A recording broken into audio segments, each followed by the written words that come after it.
so much. On the Pyramid stage, Two Door Cinema Club, and that was next year. That's the same stage which will be headlined this evening by Muse, and with luck we'll have Matt Bellamy on the phone. Hello, Matt. Hey, how are you? Yeah, I'm very good. Thank you very much for taking time to talk to us.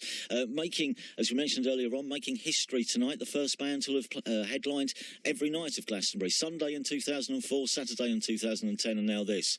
Oh, that's great. Yeah, that's so exciting. Very cool. Is it though, in some ways, is it harder coming back because you have to top what you've done previously? I don't look at it that way. I'm just glad to be here. You know, I mean, I'm not really looking to sort of top anything, but yeah, it's great to be back, and it always feels good because it's a West Country show for us. You know, being from Devon, it feels like it's like the biggest show that's sort of close to home. On whenever we get to play here, you know, so it's it's really exciting for that reason, really. And I always remember coming here as a kid and. Seeing some great bands in the 90s and stuff. So it's probably my favourite festival.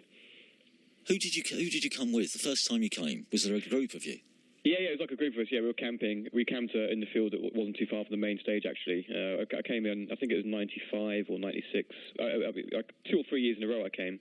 Mid-90s time. It was back in the days of, I remember Jeff Buckley playing. That must have been 94.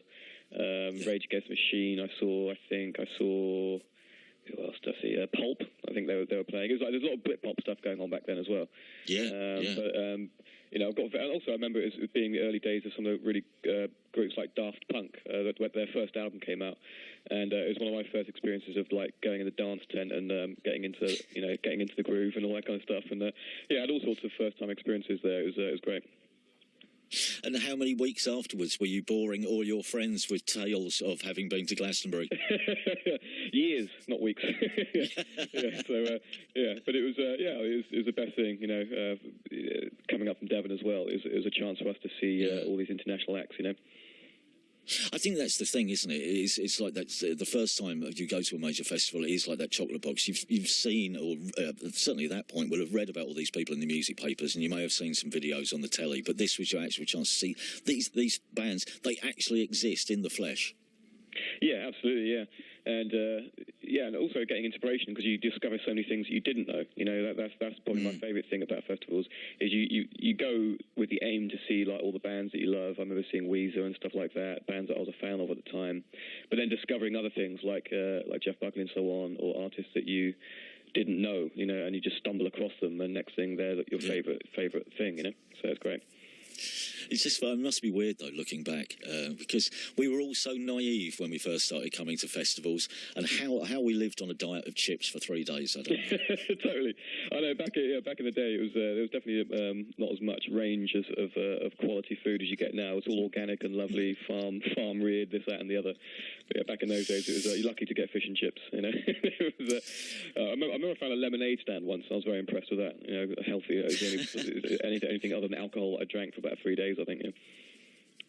And so this obviously is part of the world tour. This world tour is taking you where? I mean, because one of the reasons I mention this is because everyone always says, well, Glastonbury, there's no other festival like it in the world. But you're surely the only band who can actually tell us whether that's true or not, because you've played every festival in the world. Yeah. Well, it's definitely still number one, I think, in terms of just the overall experience and what it's set out to be. It feels like everyone's on the same page, like the audience, everyone's in it together. There's very little sort of separation, between whatever you call it, like the golden circle types, and all that kind of stuff that you get in a lot of the other festivals. Coachella's really good in California, but it doesn't have the same down to earthness, quite literally, and so I think it stands out. It really does stand out. I mean, there's Roskilde in Denmark's really great as well.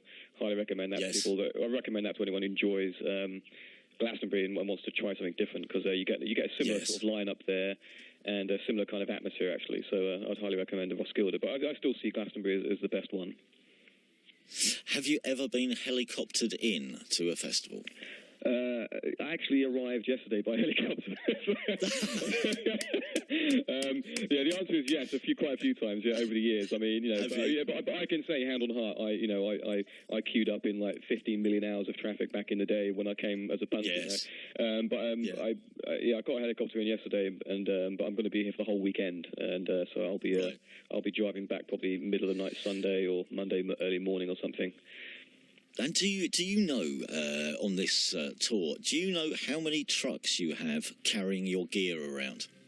Well, believe it or not, actually, for Glastonbury, we're kind of quite low. We're down to like three trucks, I think. So that's pretty mellow. But the tour we just came off, though, we just finished our own drones tour, whatever you want to call it. Where I think we had something like 30 or 30 plus, I think, or it might have been up to 40. It might have been up to 40 at one point. But yeah, we slimmed it right back down for the festivals. You know. There's only so much you can fit in on the Pyramid stage. Yeah, well, I was going to say, I mean, that is the thing, isn't it? You've been doing these gigs, these 360 gigs in the round, but obviously that's not feasible for Glastonbury. I know, it could be, maybe. I mean, it's a good idea for a festival, I think. I mean, you know, festivals are always a standard 180 layout, but, you know, maybe someone should try that, put together a little 360 stage. I think people would like that. To be fair, if anyone's going to give it a go, it'll be you. Totally. Well, you know, I mean, it's. But then again, you know, the Pyramid stage is so like iconic. It would be you know, we can't mess with that. You know. No. Just one other question about touring. Obviously, you've done all these big gigs. I don't know if you ever do warm-ups. What's the smallest place you've played, say, in the last 3 or 4 years? Have you done any tiny gigs or any smaller gigs? Yeah, we actually did like a little tour. It was great fun, actually. I mean, they weren't that small. They were like theatres, 1,500 places like the Manchester Academy, and we did was it Coco? I think we did Coco in London or something like that. Right. And so we did like a little warm-up tour before the album came out last year in the UK, and it was mental. You know, the crowd was great, and it's so sweaty, and you know, I started throwing my guitar around all over the place again. I thought I was like 15 or something. It was great. It was great to be back in those venues again. I really enjoyed it. I think like in the future I'd love to do a few more gigs like that. I love the idea of doing a tour where you mix up, like playing those little theatres and stuff, or even clubs or whatever, mixed up with the big shows. And at this point in the tour, having played the songs and toured the songs from the last album, what is it like? Do you feel in your head, even subconsciously, that something's coming to a conclusion? Are you already planning for what happens next, or are you just thinking, well, I'm going to go away and then see what my brain comes up with? A bit of both, really. I mean, I definitely want to focus on songs, individual songs, rather than album concepts for a little bit. You know, so I might.